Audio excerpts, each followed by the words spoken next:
Hey guys, it's Dash, and welcome to part 2 of my Sub-10 with 10 methods video. So, of course, if you haven't seen the first part, make sure you go watch that first. It'll be linked in the description. The purpose of this video is to give a more in-depth look at the solves from the first video. I really wanted to make a video like this, but I knew it would be really long, and so people wouldn't watch it very much. So I decided to do a shorter video with just the solves and then record this separately. So I'm gonna start by kind of explaining a little bit of why I chose the methods I chose, which is gonna be a bit of a rant, and then I'll do a reconstruction of each of the 10 solves, which should give you a pretty good idea of how the methods work. Feel free to comment any questions you have about the methods I show here. I'll also have timestamps and written reconstructions in the description if you're just interested in a particular thing. Okay, so here's my rant. So some people have done this before. I'm not the first person to post a Sub-10 with 10 methods video, but I have some problems with the ones that have been done in the past. And I want to specifically call out this video. I actually can't find this video anymore. It seems to have been taken down, but I screenshotted the thumbnail like a year ago. So take a look at that and just think about all of the methods that are listed there. So basically, this person did Roux and 9 CFOP solves, in my opinion. There are just a bunch of CFOP variants, and some of them aren't even distinct at all. So the free FOP solve in this video was just like a 5-move X cross and then a regular CFOP solve, which I don't think anyone would consider that different from a CFOP solve. The ZB solve was, the one look last layer solve was a ZBLL case, and it was solved by doing OLL canceled into PLL. So it was, at the very least, exactly a ZB solve, and arguably exactly a CFOP solve. So even within this, like, insane subdivision of CFOP, like all the different ways you can finish a CFOP solve, they didn't even get 10 actually distinct ways to finish a CFOP solve. So anyway, when I set out to do Sub-10 with 10 methods, I did not want to do 9 CFOP solves. I wanted to pick 10 methods that were really distinct, and I think I'm happy with the 10 that I ended up picking. I want to justify a couple of choices here. So APB and Petris are quite similar, and some people might complain that APB is Petris. To make them a little bit more distinct, I stuck with strict ways of doing the 2x2x3 for each of these methods. So for APB, I always did like a Roux first block and then like a middle slice after that. Whereas for Petris, I always did the standard like 2x2x2 and then extend it into a 2x2x3. So that makes the methods a little bit more distinct. And then the way they do F2L and EO is pretty different. And then, of course, they both end in ZBLL, but lots of methods end with ZBLL. I think 5 out of the 10 methods I did here ended with a ZBLL. So yeah, I think APB and Petris are quite similar, but I added a little bit of an extra restriction for myself to make them more distinct. The other pair of methods is LEOR and CEOR. The names are similar on purpose because they are very similar, arguably almost identical, but the fact that I did CEOR with one hand, I think makes it pretty different. So I don't really have a problem including CEOR on there. And it's worth pointing out that the LEOR solve did not get a 2GLL, so it was not a CEOR solve. It was kind of funny grinding for the LEOR solve because I knew if I got a 2GLL, I just wouldn't count that solve. So it was like every solve I had a 1 in 6 chance of it just not counting. But luckily I didn't get a sub-10 that didn't count. Okay, so that is the end of my rant about what counts as a method. The reconstructions will be next, so enjoy the reconstructions. Alright, I'm going to start with the CFOP solve, and everyone knows what CFOP is, so I'm not going to bother explaining the steps. I'll just show what I did here pretty quickly. So this scramble has a nice yellow cross, one edge already solved, two more just a couple moves away, and then this pair here that we can combine with this edge to make an X cross. So the way I did this was, from this orientation, I did L, U prime, F to solve the first couple cross edges there and set this up, and then R, U2, R2 to finish the X cross. Next I did this green-orange pair, so just like that, insert in the back, and I saw this green-red pair next, so I rotated, solved it like this, and I track the blue-red pair as I go through that, and I insert it like this, and then I get fat soon, OLL, and JA perm, and I use this alg with like the M prime, R prime start.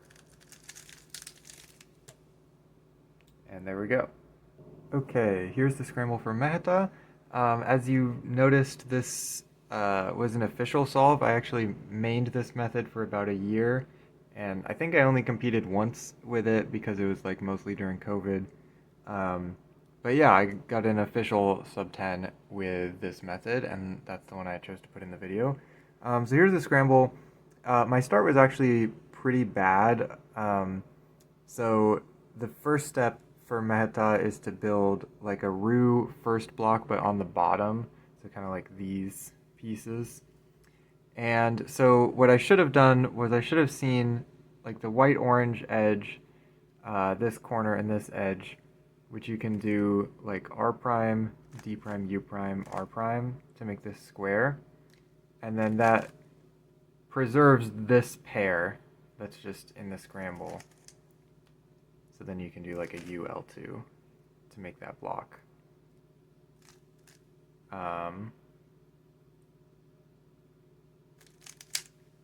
Okay, so I didn't see that.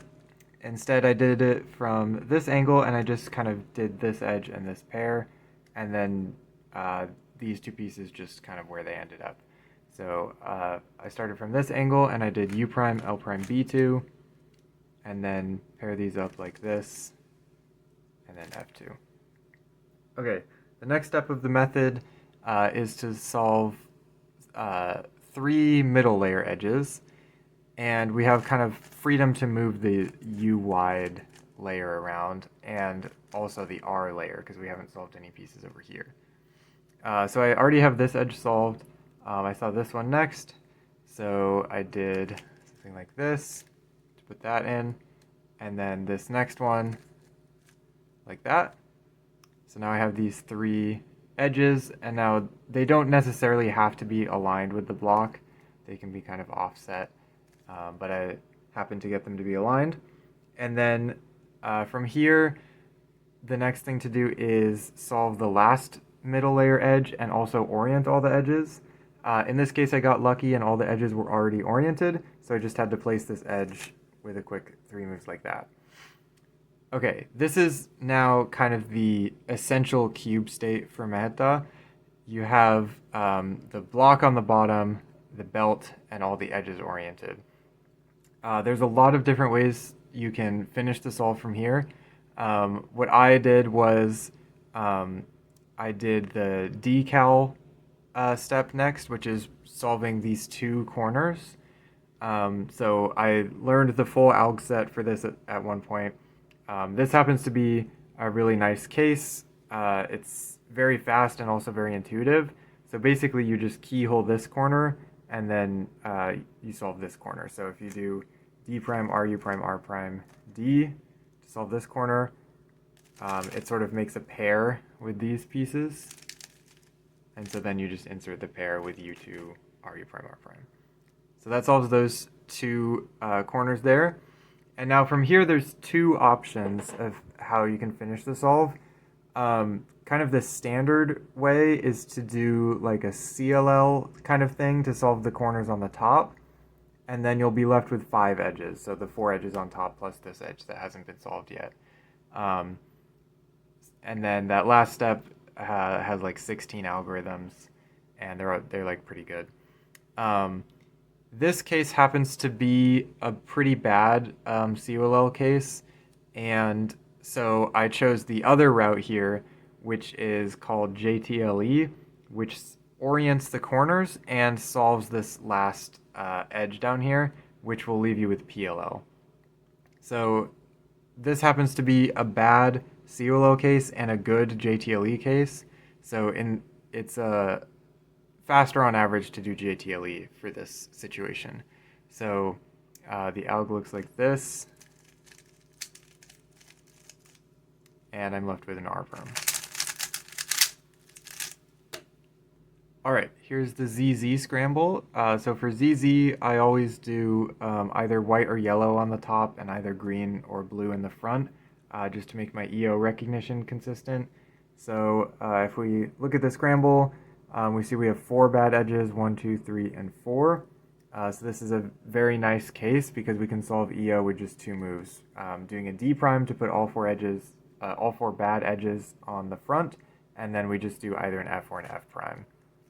And that solves EO. So I want to also solve the cross as I do this. So I see that D prime F prime solves this orange edge and also puts the blue edge in a place where it can be solved correct relative to orange. And then we've got red in the back, which is also going to be correct relative to orange, and green here. So I did the D prime F prime for EO, and then I did a B2 to do red first to bring green to this side, and then I did blue and green like that, and then a D. So that's my EO cross, and now from here it's basically a CFOP solve that happens to be nice. So I did the green-red pair first, noticing this blue-red pair is going to be a triple sexy case in the back, so I go straight into that. And then I have green-orange here, and I can see blue-orange is this case. So I go straight into taking this pair out like this, and then solving this case. And then I get a G perm. And that's the ZZ solve. All right, here's the APB scramble. So this method starts with a Roux first block, which I am not very good at doing. So here's my bad Roux first block. So I did like a white-green block, making use of this edge and this one move pair here. So I did it kind of from this angle, form the pair, and then connect it like that.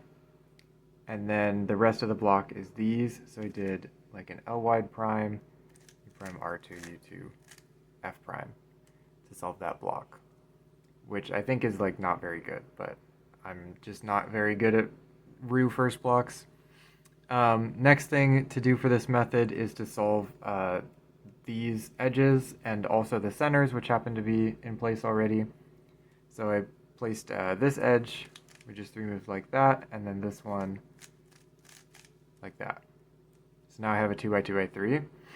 And now what I do is I solve this back pair, which is this corner and this edge. So connect them like that, and then place them like that. Next I do EO.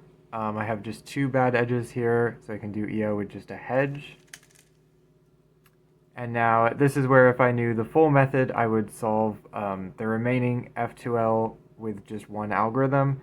But what I did was just place the cross edge and then do a pair. So I placed the cross edge like that, and then this pair.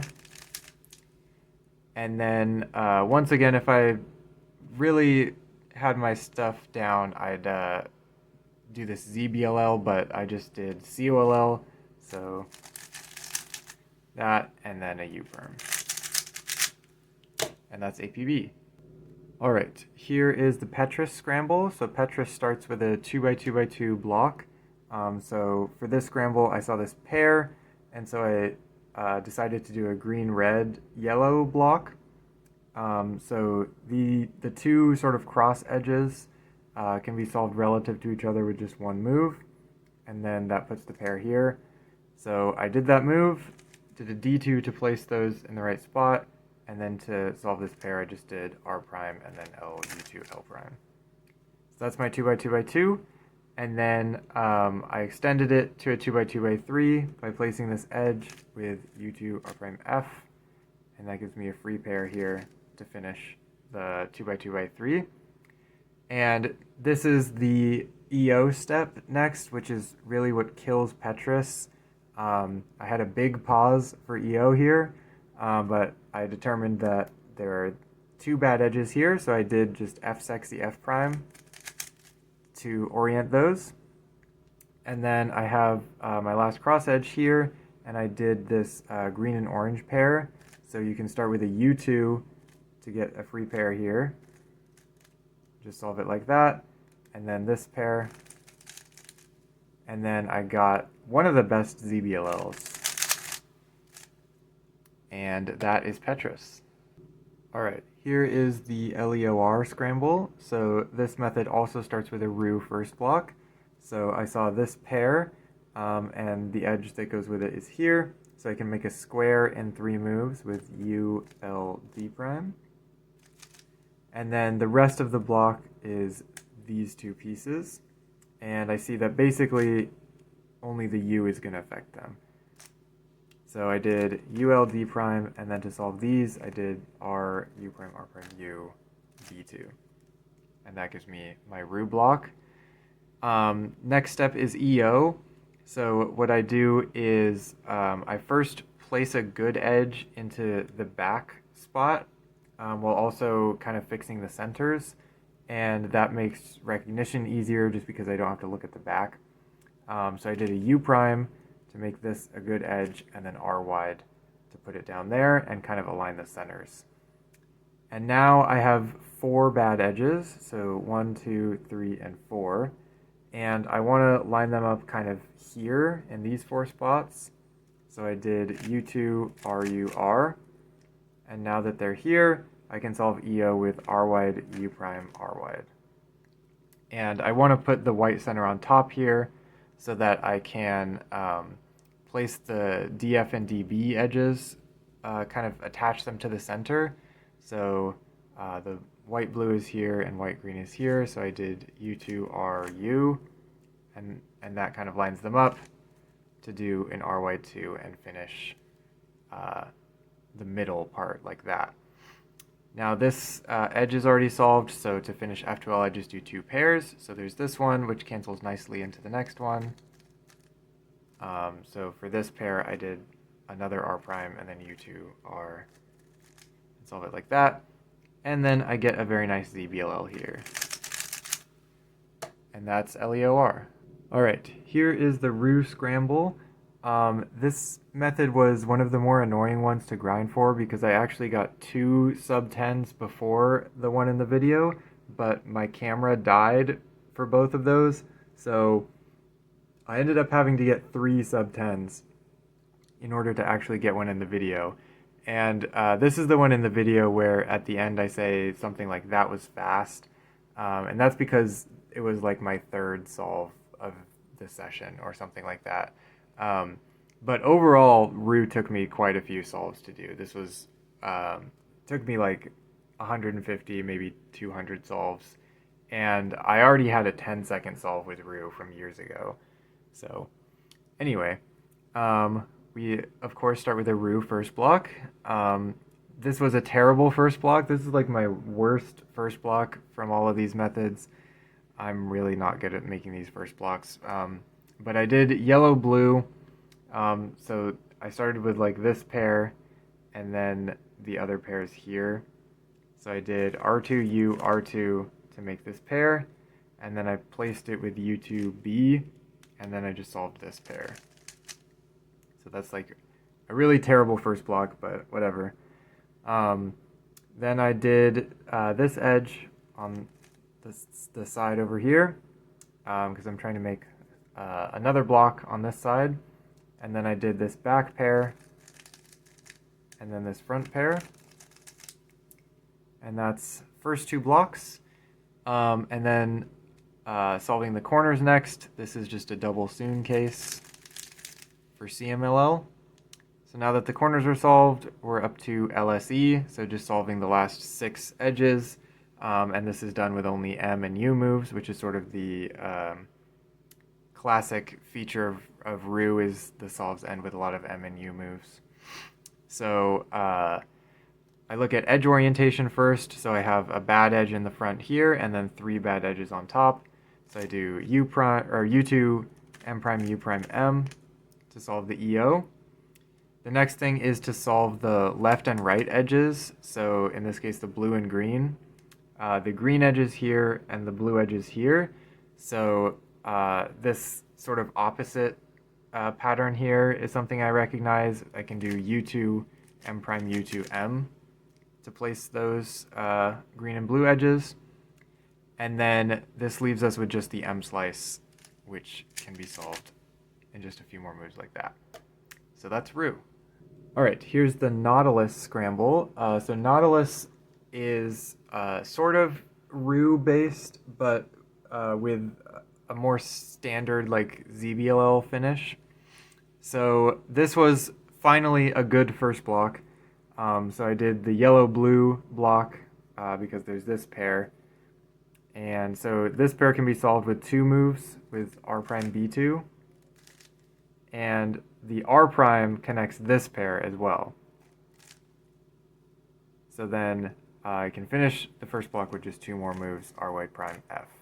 So a 4-move first block, which is very lucky. And then the next goal for Nautilus is to solve kind of this 2x2 in the back. So the way I always did this was by doing like a square, like a part of a second block for Roux, and then solving this edge with the centers after that. So here's the edge. So I do U prime R2 to place it, and then this pair goes in the back. So solve it like that, and that gives me this square. And then this is the edge that goes into the back, so I connect it and do M2 to place it. So this is the part that's called the shell.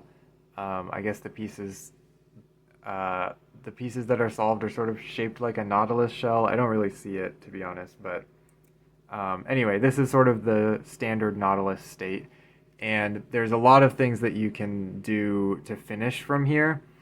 What I did was usually solving EO and this DF edge first, and then doing the pair, and then that'll end up with ZBLL.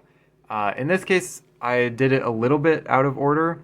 So there's 2 bad edges, these 2.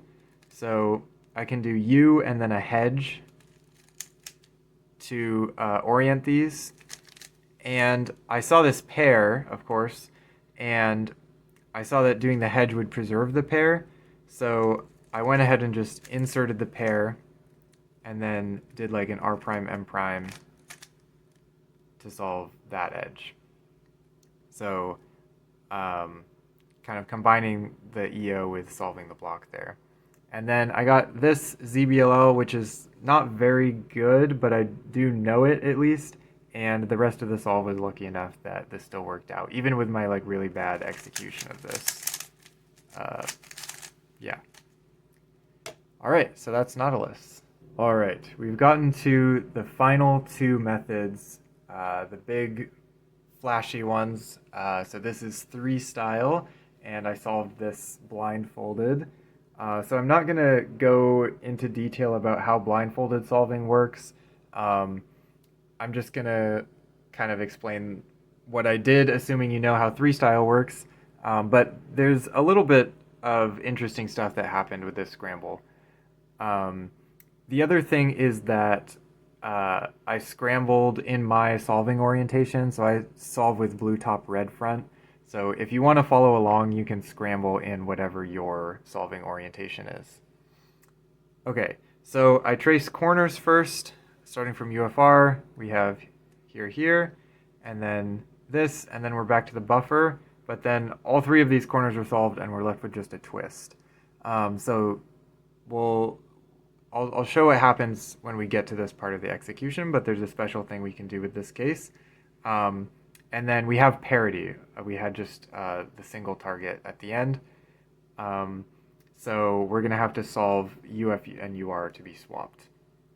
Okay, so I trace edges here, here, here, here, here, here, here, here. And then this is the UR piece, which belongs in the buffer. So I've now finished this cycle, and I did a float here. So I just sort of changed buffers. I said, okay, UR is now my buffer, and UR goes to here, which goes to here, and then this is the piece that goes back to UR. So I have just one comm from UR, and then the rest from my usual buffer, UF. So using an extra buffer here saves an alg. So I did the UR case first, so here to here to here. Is like a D prime M prime setup into this pure comm. And then it cancels at the end with like an R wide prime. So that solves 3 edges with one comm there. And then we just do the usual UF comms. So here to here, I use this alg. And then here to here. And then here to here. And then here to here. Okay, so that's all the edges done. These are, of course, swapped. And then the first corner alg is this A perm, which I do like this. And now we're here. So I mentioned there's something special we can do here. This is an LTCT case. So LTCT is when you have a parity target like this. So I have just one final target, and then I also have a twist somewhere. So top blindfolded solvers have learned all 252 algorithms for this sort of thing. I only know a few, but this happens to be one that I know because it's related to one that came up in a former world record holder. So Jack Kai in his 16.22 world record got this case. And to solve it, he did a D2 to basically the case that I got. So this case that I got is sort of like the standard, or like the base case, I guess. And then if this twist is anywhere on the D layer, you can just do some kind of setup into this case. So anyway, I learned this case kind of in honor of Jack Kai, and so it's pretty cool to have gotten it in my Sub-10 with 10 methods. So that is the alg, and that is 3 style. So this solve was 7 algs, which is super lucky, but it would have been 9 algs if I didn't float or use LTCT. So it's pretty cool that I got to use some advanced techniques in this solve instead of it just being like a super lucky regular 3 style solve.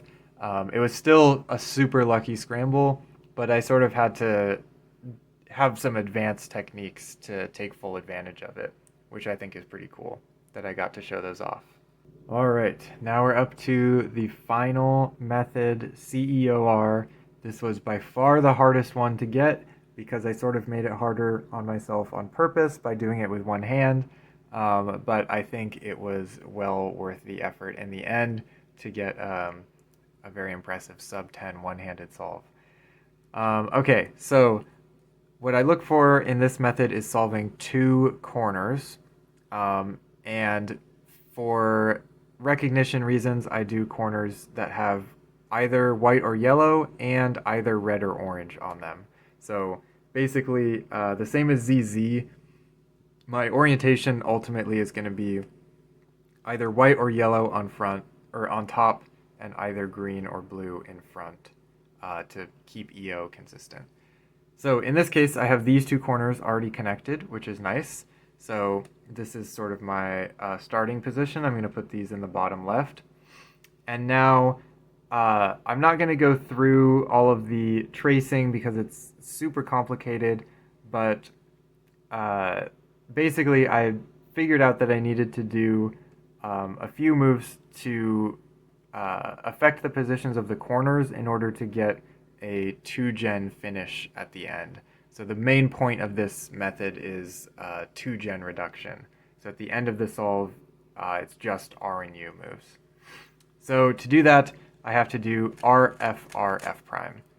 And I'm not going to go into detail about why that is. It's pretty complicated. But the next thing I solve after that is kind of extending this into a Roux first block by doing this center and these two edges. So I have this line here of these pieces already connected, which is not really a convenient place for them to be, but it's sort of nice that I can easily keep track of them. So what I did was I did an R wide